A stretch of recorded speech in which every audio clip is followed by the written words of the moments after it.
Cooking tips by Smell of Breads බලන ඔයාලා හැමෝටම ආයිබෝවන්. අද මම ඔයාලට කියලා දෙන්න යන්නේ එක කුකී ඩෝ එකකින් කුකී වර්ග ගොඩක් හදන්නේ කොහොමද කියලා. ඩිස්ක්‍රිප්ෂන් බොක්ස් එකේ අවශ්‍ය කරන ඔක්කොම බඩු ප්‍රමාණයයි රෙසිපි එකයි මම දාලා තියෙන්නේ. ඔයගොල්ලෝ ඒක ගිහින් බලන්න. හරි දැන් අපි මේක හදන්න පටන් ගමු. අපිට අවශ්‍ය කරන්නේ රූම් ටෙම්පරේචර් එකේ තියෙන බටර් නැත්තම් අපිට මාජරින් උනත් ගන්න පුළුවන්. බටර් ගොඩක් ඝනකමට තියෙන්න බෑ. සාමාන්‍ය සොෆ්ට් එකට තියෙන්න ඕනි. බටර් ටික භාජනයට දාලා ස්පැචුලා එකකින් පොඩ්ඩක් මික්ස් කරගන්නවා. ඊට පස්සේ අයිසින් සුගර් ටික දාලා පොඩ්ඩක් ආපහු කලවම් කරගන්නවා. අපි එහෙම කලවම් කරගන්නේ නැත්තම් බීට් කරනකොට අයිසින් සුගර් ටික පවුඩර් එක වගේ විසිවිලා යන නිසා.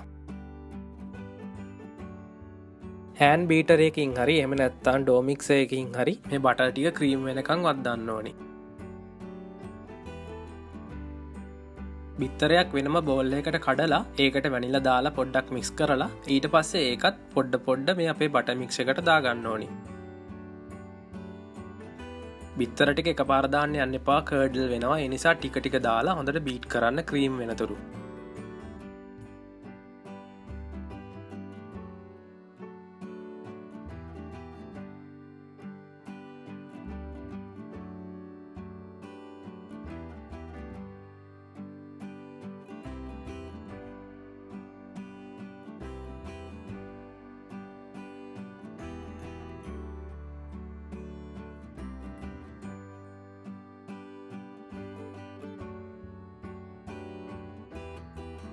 ඊට පස්සේ අපි හලාගත්ත පිටි ටික පොඩ දාලා හිමින් කලවම් කරගන්න. එක පාට බීට් කරන්න යන්න එපා. පිටි ටික පවුඩර් එක වගේ විසි වෙලා යයි.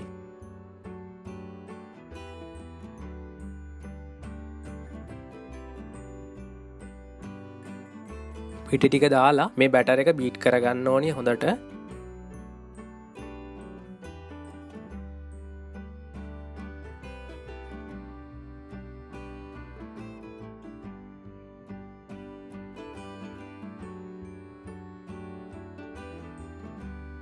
හොඳට බීට් වුණාට පස්සේ පිටි පොඩ්ඩක් බෝල් එකට ඉහලා අපි මේ ඩෝ එක කවුන්ටර් টොප් එකට ගන්න ඕනි.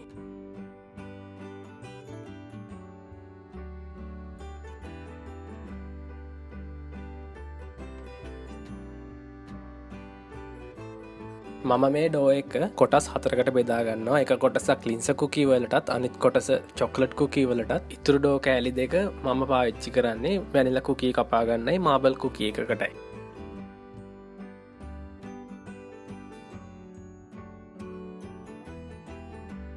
චොකලට් කුකී එකටයි ලින්ස කුකී එකටයි අවශ්‍ය කරන ඩෝ කෑලි දෙක විතුරු කරලා අනිත් කෑලි දෙක මම රැප් කරලා ෆ්‍රිජ් එකේ තියෙනවා පැයක් විතර. ෆ්‍රිජ් එකේ තියලා ගත්තාම මේ බටර් එක පොඩ්ඩක් හાર્ඩ් වෙන නිසා අපිට පාවිච්චි කරන්න ලේසි.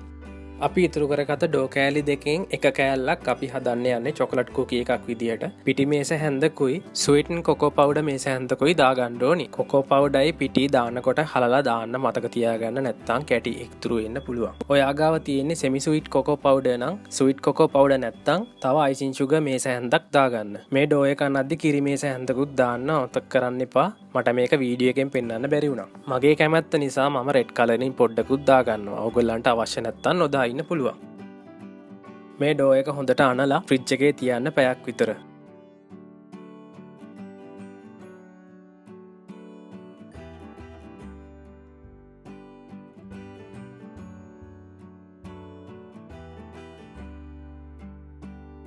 අපේ අනික් ඩෝ කෑල්ලේ ලින්ස කුකී එකට ගන්න නිසා ඒකට ආමන්ඩ් පවුඩර් මේස හැන්දකුයි පිටි මේස හැන්දකුයි දාගන්න. ආමන්ඩ් එසන්ස් තේ හැඳි කාලක් විතරක් දාගන්න.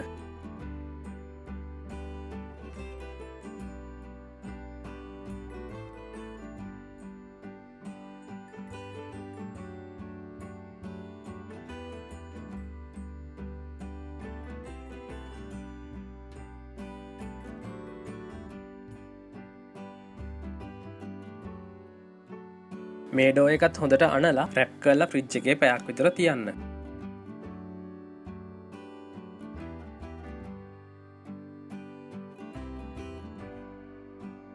අපි මේ ෆ්‍රිජ් එකේ තියලා ගත්ත ලින්ස කුකී ඩෝ එකයි චොකලට් කුකී ඩෝ එකයි අනිත් වැනිලා කුකී කපන්න තියෙන ඩෝ කෑලි දෙකයි තමයි මේ තියෙන්නේ.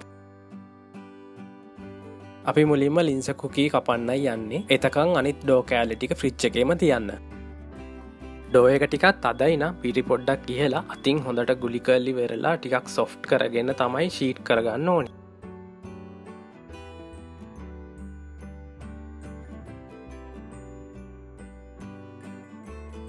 කැමති හැඩයක කුකී කටයකින් කුකී ටික කපලා පාච්මන්ට් පේපර් එකක් හරි බටර් පේපර් එකක් හරි දාපු බේකින් ට්‍රේ එකක මේ ටික තියාගන්න. සෙල්සියස් අංශක 170ට විනාඩි 10ක් ප්‍රීහීට් කරපු oven එක මේ කුකී ටික විනාඩි 10ක් වගේ බේක් කරගන්න. මේක oven එකෙන් oven එකට වෙනස් වෙන්න පුළුවන්. ඔයා ගාව තියෙන කන්වෙක්ෂනල් oven එකක් නම් විනාඩි 6ක් විතර යනකොටත් මේක බේක් වෙලා තියෙවි. කටර් එකෙන් කපලා ඉතුරුනාට පස්සේ ඉතුරු වෙන ඔෆ් කට් ටික ආපහු රෝල් කරලා පැයක් විතර ෆ්‍රිජ් එකේ තියලා අරන් නැවතත් ෂීට් කරලා කුකී කපා ගන්න පුළුවන්. චොකලට් කුකී කපලා ඉතුරුනාට පස්සේ ඉතුරු වෙන මේ ඩෝ කෑලි ටික එකතු කරලා මේ වගේ රෝල් කරලා ඉවරලා අපිට පුළුවන් මාබල් කුකී එකක් හදාගන්න.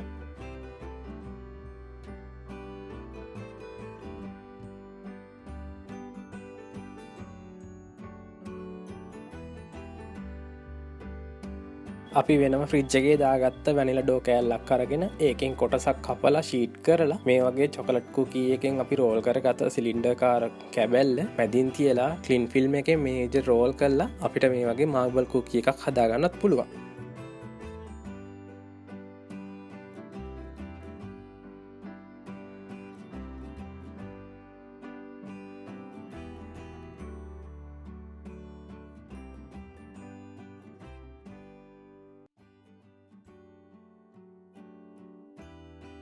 මේ රෝල් කරගත්ත මාබල් කුකී එක ෆ්‍රිජ් එකේ පැයක්වත් තියන්න ඕනි. තියලා තමයි අරගෙන අපි මේක කොටස් වලට කපලි වෙලලා බේක් කරගන්නේ.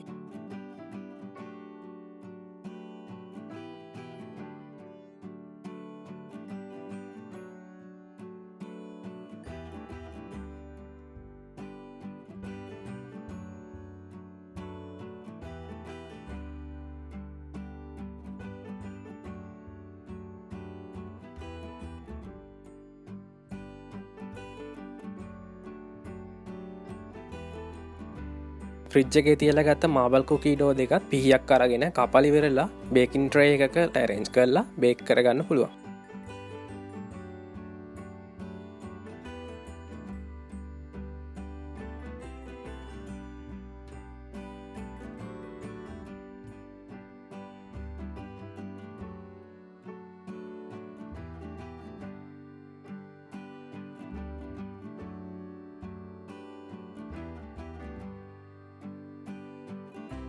ඔයාලට අවශ්‍ය චොකලට් ෆිලින් එකක් එහෙම නැත්තම් ජෑම් වලින් එහෙම නැත්තම් රොයල් අයිසින් වලින් මේ කුකී අපිට ලස්සනට ඩෙකොරේට් කරගන්න පුළුවන්. මේ කුකී එයාර් ටයිට් කන්ටේනර් එකක දාලා සතියක් වුණත් තියාගන්න පුළුවන්. මේ වගේ කුකීස් දාලා කුකී බොක්ස් එකක් ඔයාගේ යාළුවෙක්ට එහෙම නැත්තම් පුංචි ළමයින්ට දුන්නාම එයාලා ගොඩාක් කැමති වෙවි. කඩෙන් අරන් යන කුකීස් වගේ නෙමෙයි. ඔයාගේ අතින්ම හදලා ඔයාගේ යාළුවන්ට නෑදෑයන්ට මේ වගේ කුකී බොක්ස් එකක් දෙන්න පුළුවන් නම් ගොඩක් වටිනවා.